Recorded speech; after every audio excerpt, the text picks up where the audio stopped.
ఈరోజు మన హైదరాబాద్లో ఉన్నటువంటి ఒక గొప్ప భాషకు సంబంధించిన సంస్థ ఏమిటో తెలుసుకోవడం మన ధర్మం కాబట్టి తెలుసుకుందాం. ఆ సంస్థ 125 సంవత్సరాల చరిత్ర కలిగినటువంటి సంస్థ. ఆ సంస్థ నిజాం రాష్ట్రంలో మొట్టమొదటిసారిగా ఏర్పడినటువంటి తెలుగు గ్రంథాలయం సంస్థ. ఆ సంస్థ తెలుగు తల్లికి కాళ్లకు పారాని దిద్దినటువంటి సంస్థ. ఆ సంస్థ శ్రీకృష్ణదేవరాయ తెలుగు భాషా నిలయం. నిజానికి ఈ సంస్థ ఏర్పడినటువంటి రోజుల్లో నిజాం ప్రభుత్వ హయాంలో ఉర్దూ యొక్క ప్రాబల్యం ఎంత ఉండింది అని చెప్పంటే, తెలుగులో మాట్లాడినట్టయితే అదొక శిక్షగా భావించేవాళ్ళు. తెలుగులో మాట్లాడడానికి ఏమాత్రం ఒప్పుకోకుండా ఉండేటువంటి రోజులు అవి. వివేకవర్ధిని కళాశాలలో ఒక సమావేశం జరుగుతూ ఉంటే అందులో ఒక న్యాయవాది తెలుగులో మాట్లాడడానికి కోసం చెప్పిన వేదికెక్కిన మరుక్షణమే తెలంగి బిలంగి నహీ, తెలంగికి జరూరత్ నహీ అని చెప్పని ఆయనను కిందికి త్రోసివేసినటువంటి ఘట్టం ఒక సంస్థకి, ఆ సంస్థ పుట్టుకకి ఆధారమైంది అని చెప్పని చెప్పుకోవడం మన ధర్మం. అదే శ్రీకృష్ణదేవరాయ తెలుగు భాషా నిలయం. 125 ఏళ్ల చరిత్ర కలిగినటువంటి తెలుగు భాషా నిలయానికి ఇప్పుడు 125 సంవత్సరాల ఉత్సవాలు జరుగుతున్నాయి ఈ సంవత్సరం అంతా.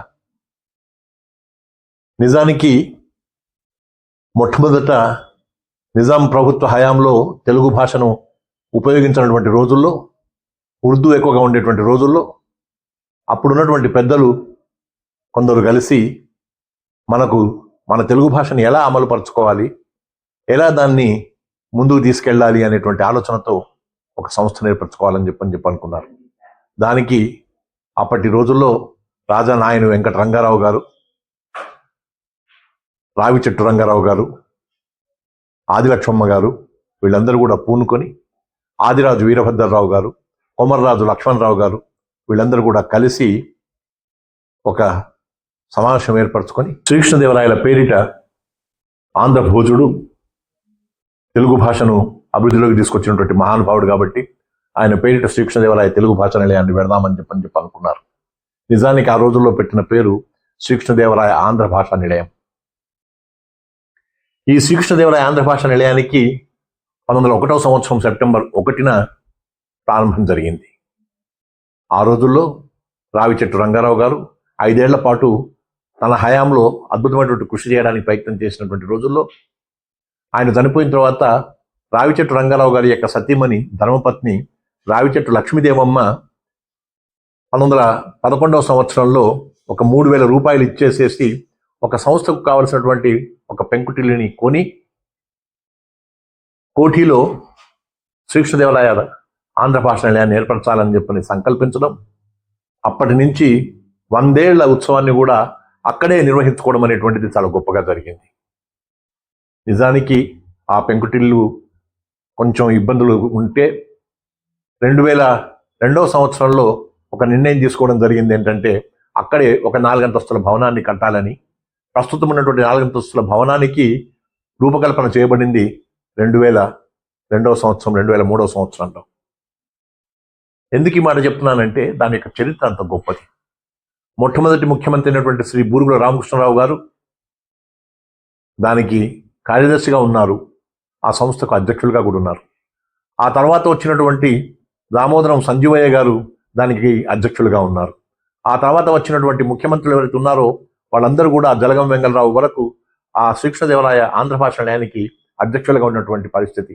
అంత గొప్పదైనటువంటి సంస్థలో ఒక కాళోజీ నారాయణరావు, ఒక సి నారాయణ రెడ్డి, ఒక విశ్వనాథ సత్యనారాయణ, ఎంతోమంది గొప్పవాళ్ళు, అందరూ తెలుగు వాళ్ళు, అందరూ తెలుగు కవులు, అందరూ తెలుగు పండితులు, అందరూ తెలుగు మహానుభావులు ఆ సంస్థను దర్శించి దాన్ని పునీతం చేసినటువంటి ఆ సంస్థ ఎంతో పవిత్రమైంది.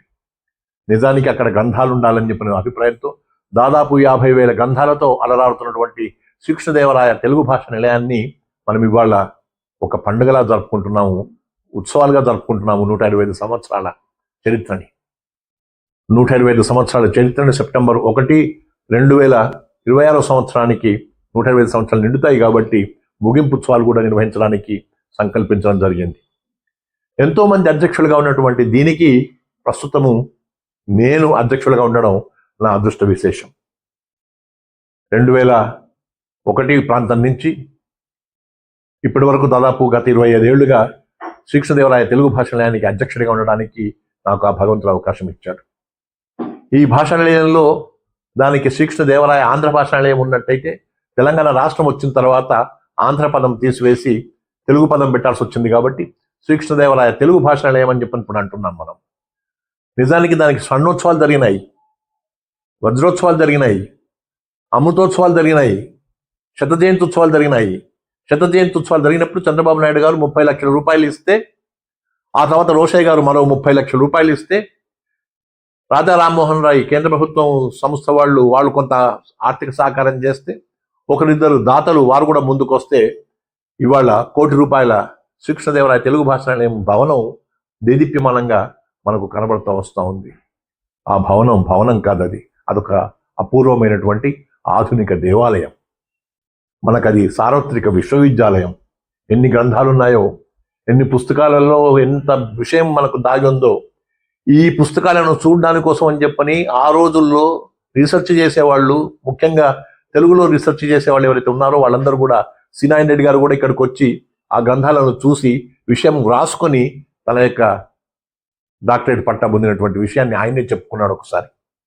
ఇవన్నీ మనం చెప్పుకుంటూ పోతే ఈ గొప్ప సంస్థల యొక్క చరిత్ర మనకు తెలిసి వస్తుంది. అలాంటి గ్రంథాలయాలకు రావాలి, ఆ గ్రంథాలను చూడాలి. ఇప్పటి తరం తప్పకుండా ఏమిటి ఆ సంస్థ అని చెప్పని తెలుసుకోవడానికి ప్రయత్నం చేయాలి. స్కూళ్ళల్లో కానీ కళాశాలల్లో ఉండేటువంటి విద్యార్థులు అప్పుడప్పుడు వచ్చి ఈ సంస్థలో ఏముందో అని చెప్పని చూసి పుస్తకాలను చదవడానికి కోసం చెప్పి ప్రయత్నం చేయాలి. ఇవన్నీ కూడా శ్రీకృష్ణదేవరాయ తెలుగు భాషా నిలయానికి ఉండేటువంటి ఆశయాల్లో ముఖ్యమైనవి కాబట్టి వీటిని అమలు చేయడానికి ప్రయత్నం చేస్తున్నాం. ఎవరు లేకున్నా, ఎవరు కాకున్నా జంట నగరాల్లో ఉండేటువంటి కళాశాల, పాఠశాల విద్యార్థులు శ్రీకృష్ణదేవరాయ తెలుగు భాషా నిలయాన్ని చూడడానికి కోసం అని చెప్పని, దర్శించడానికి కోసం అని చెప్పని, ఆ పుస్తకాలను తీసుకొని చూడడానికి, చదవడానికి కోసం చెప్పని ఆసక్తిని చూపిస్తారని చెప్పని ఆశిస్తున్నాం. శ్రీకృష్ణదేవరాయ తెలుగు భాషా నిలయం మన చరిత్రకు, మన సంస్కృతికి, మన యొక్క సారస్వతానికి, మన సంప్రదాయానికి ఒక ప్రతీకగా నిలిచింది కాబట్టి దాన్ని మనం సగర్వంగా చాటుకోవడానికి పిల్లలు ఇప్పుడు వస్తారని చెప్పని, విద్యార్థులు ఆ భవనాన్ని చూసి ఆనందిస్తారని, అందులో ఉండేటువంటి పుస్తకాల ద్వారా మరింత జ్ఞానాన్ని పెంపొందించుకుంటారని ఆశిస్తున్నాను.